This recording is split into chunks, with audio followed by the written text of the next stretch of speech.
Hello everybody and welcome back to Gardens and Crystals with me, Wesley Peterson, and today I have an absolutely amazing video for you because I am so proud of myself. I can't believe I've done this.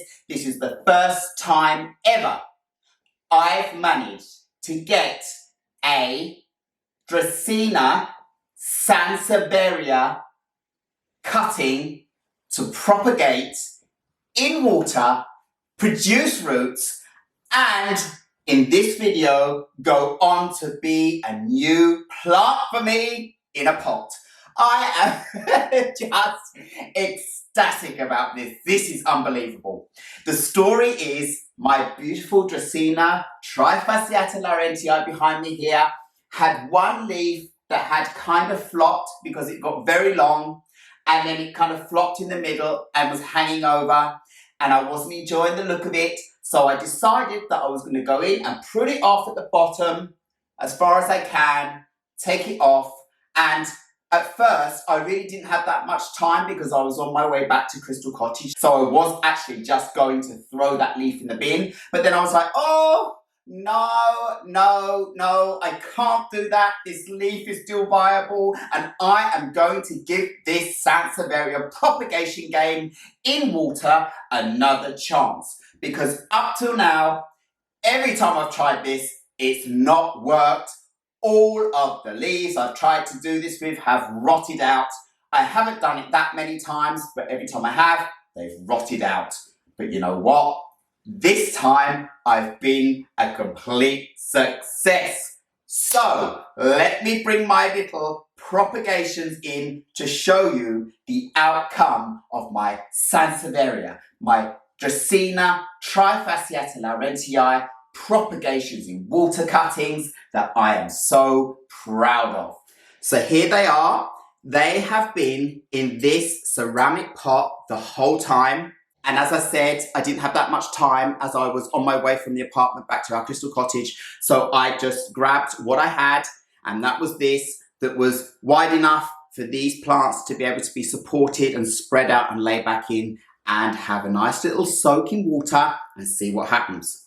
And well, I was back at the cottage and these were left here in the apartment, and I was like, when I come back next time, they are going to be rotted out. But in the meantime, I had spoken to my husband who was here in the apartment, and I said to him, can you please just go in, take each leaf up and just gently wipe the bottom of the leaf so that there's no slimy gunge on the leaf. And please clean out the water and clean the container out so that everything is fresh and new. So he did that for me in the middle of the week. And then at the end of the week, the next weekend, I came back to our apartment and I could do the same thing for myself. And everything was fine.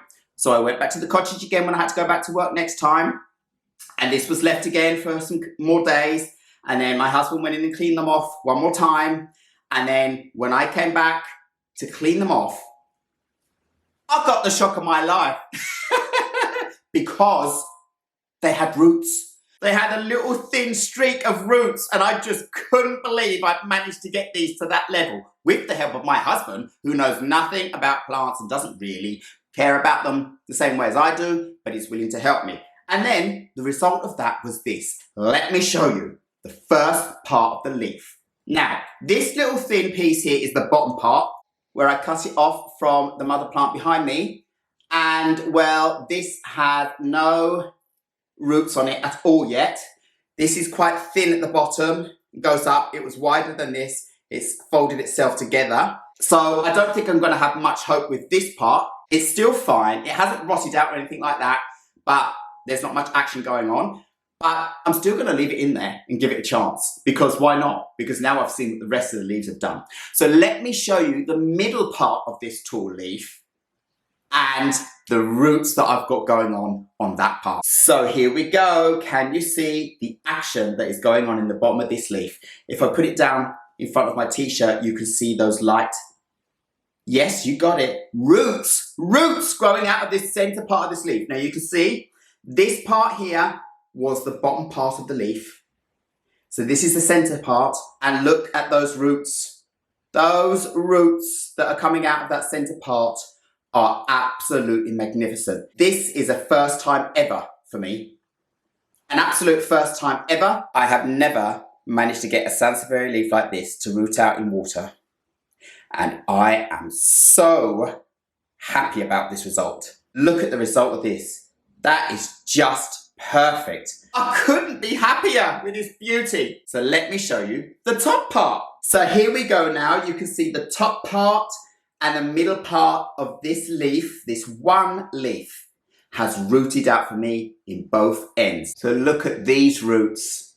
There are so many roots going on the bottom of this, and they look absolutely fresh, viable. So look at these two together. You can see all the roots going on two parts of this leaf. This was an absolute success. I just cannot believe it. I am so happy. Look at these roots. Oh, God, it's amazing to think roots just come out, pop out of the bottom of a leaf like that. That is just such an amazing feat of nature, isn't it? How plants just manage to adapt and clone themselves into a whole new plant. So I just can't wait now to get these two little beauties into a pot so they look like a beautiful new Dracaena trifasciata Laurentii plant ready to go on and produce their first pups, because that is going to be the next stage, right? When I see those first pups, those first leaves popping out, I'm gonna go crazy. So let's get on with the planting. So before I start planting these plants, I just want to tell you what I did that I think was different enough to have made a difference that helped these plants to carry on surviving and to produce roots and have the will to live. As I said, they've been in this ceramic pot, so not a glass see-through pot, but they have been on my window in my kitchen, which is an east-facing window, which gets direct light for a shorter period, but then a nice indirect layer of light during the day, all day long. And it gets the heat through that window there as well. And I think it was the combination of plenty of light, the warmth from the sun, the warmth in the room, and cleaning the water that they are standing in as often as we could. So it was around about every 3-4 days, but if I was home or I had them around me, I would probably have done it a lot more than that, just to be careful, because I found that the thing that rots these plants out is if they are left in the water, and not just the water getting dirty and cloggy, but around the bottom of the leaf getting a thick gunge on it, that will quickly rot out the leaves. You need to remove that gunge from around the bottom of the leaf as often as possible. So just go in and wipe it off at the bottom around the edges, but not around the bottom too hard where the roots are going to be coming out, so you snap anything off that's starting to grow out, but along the edging of the whole bottom of the leaf that is submerged in the water and the rest of the leaf. Clean it all off. Really rinse it all off well so that it's smooth. So you can feel that it's smooth and it's not slimy. If you feel any sliminess, then you need to still get rid of that, because that is going to rot out the roots. It kind of suffocates the roots and it kind of gets bacteria into the system of the plant.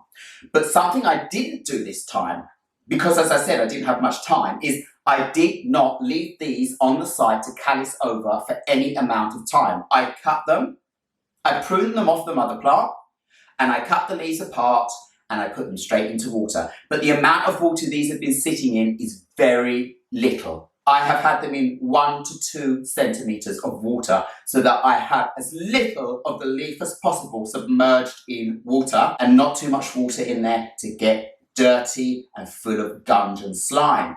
So it's been a very small amount of water in the bottom of this pot. At the moment, there's in this pot, there's less than a centimetre of water. And that's enough to just cover the roots and the bottom of the leaf, and the plant is happy with that. So, a combination of high hygiene. Clean those leaves off as much as possible. Clean that water out as often as possible. Clean your container out as often as possible. So as I said, I left it between 3 or 4 days. And it still managed to work. You could do it much more often than that, but I would not leave it more than around about that amount of time, because then you will start feeling a kind of slime on the bottom of the leaf. Obviously, it is better to let your leaf callus over, so you can leave it on the side for 5 days or even a week and let it callus over. and then you could put your leaf in water. That way you know it's sealed off on the bottom. But as I said this time, it worked without me having to callus over the leaves at all. They've produced roots and they've carried on. So it's the hygiene, the light is very important, a lot of indirect or a small amount of direct light and heat, and then these will take off. If they are in a dark situation, in deep water, not getting much light and not getting much warmth, they will rot out. They really do need the light while they're doing this. And then they will produce roots quite quickly. I mean, this time I was really surprised. I think it was within 2 weeks. Within 2 weeks, these leaves have produced me lovely roots. And then I've left them and the roots have grown out more. So it's been about now a 3-week period altogether. So that, I don't think, is very long compared to every other time where they've rotted out for me near enough straight away after a few days.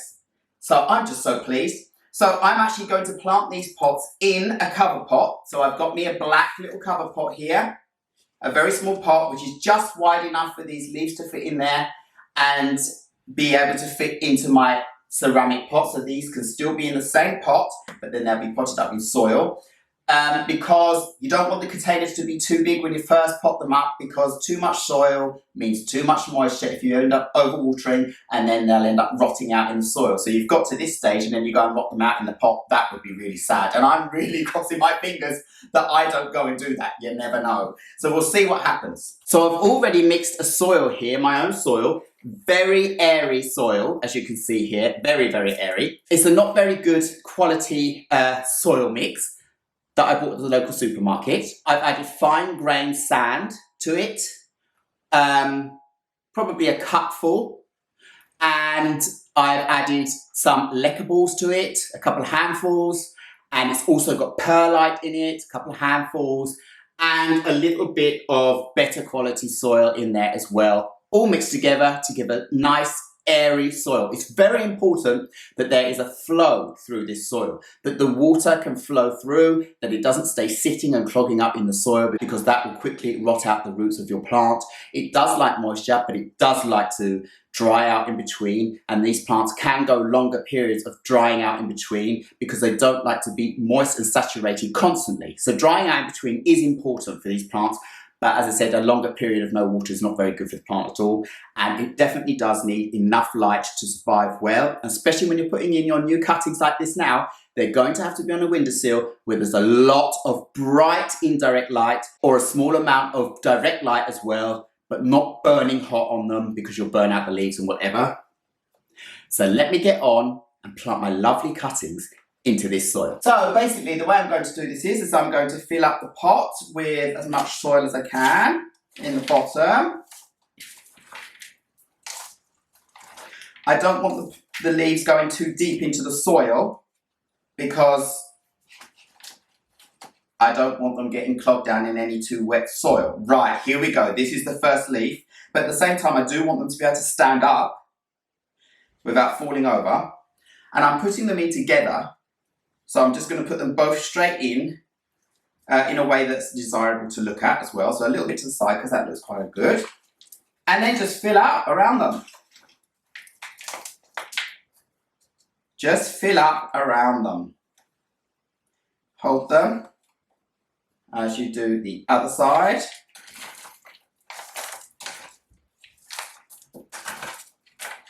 And in between them and everything else. So I think they've got a nice shape like this, like they are. And they feel pretty solid in this little pot. And by doing it like this, I haven't really disturbed the roots at all. I've just put them in, put the soil below and above. And then this is all done and potted up. This soil at the moment is very dry. So I'm going to water it a little amount in the top layer. I don't want to soak it all the way through in any way. I don't want them to start rotting out in their pot now. But these two leaves like this are already looking pretty good. So I can basically go ahead and put them in their cover pot and then bring them up closer so you can see them in their new design. So there we go. That's how quick and easy it was for me to pot up my Dracaena trifasciata Laurentii cuttings. 2 leaves in this one pot. Look at those. Look in between. Look at the way they're spiraling around each other a little bit. They just look lovely as they are. So when the pups come up in between these, at some point we'll be able to discard this leaf here with no top on it, and the other one that's dried out a little bit on the top. We'll be able to cut those all the way down to the bottom as the new pups go out with time. This is a very special plant for me now because this is my first ever, as I said, Sansevieria propagation success story from propagation to pot. And I'm so proud. I'm so proud of my mommy plant there. She gave me this little tiny cutting and it's gorgeous and it gets to rest in the same ceramic pot as it's been propagating in. So now I'm just going to give it a little bit of water and then we're done with this for today. There it is, a little bit of water around the top.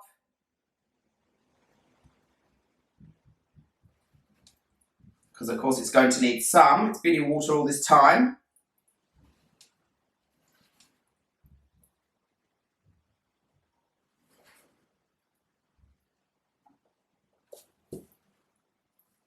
And that's enough. And I think, well, they're just looking so good already. I can't believe how wonderfully this has gone for me. And just to give you a real size perspective, this is my new little plant and this is the mother behind. If I put it down, you can see she's a big beast. I can hardly reach the top of this leaf and the other ones are out of the picture, I know, because it's the only way I could film this video.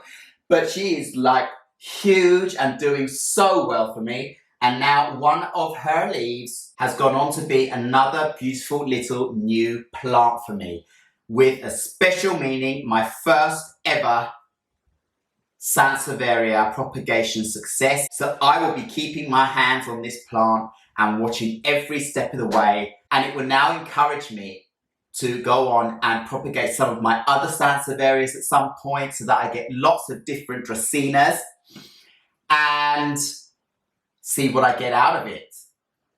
Because at some point, some of my plants are going to get pretty big and they're going to have to be not just split with their rhizome, but there'll also be leaves that flop down or maybe get a little bit ripped or so forth. And those leaves that don't look so good, you can always prune them off and propagate them to get yourself some new fresh plants.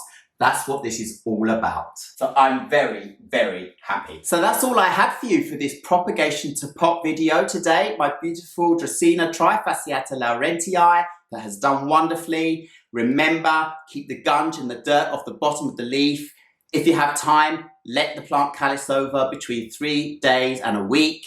If not, in water, shallow amount, 1 to 2 centimeters. Keep on top of it. Change out that water. Keep the container you have it in clean. Keep the plant in a bright situation that is not burning direct light, bright indirect light or short periods with direct light.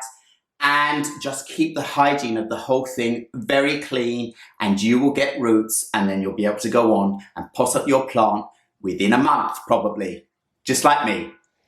So, thank you very much once again for watching Gardens and Crystals with me, Wesley Peterson. Please remember to like, subscribe and hit the bell so you know when my next video will be uploaded. And I will see you again very, very soon. Goodbye.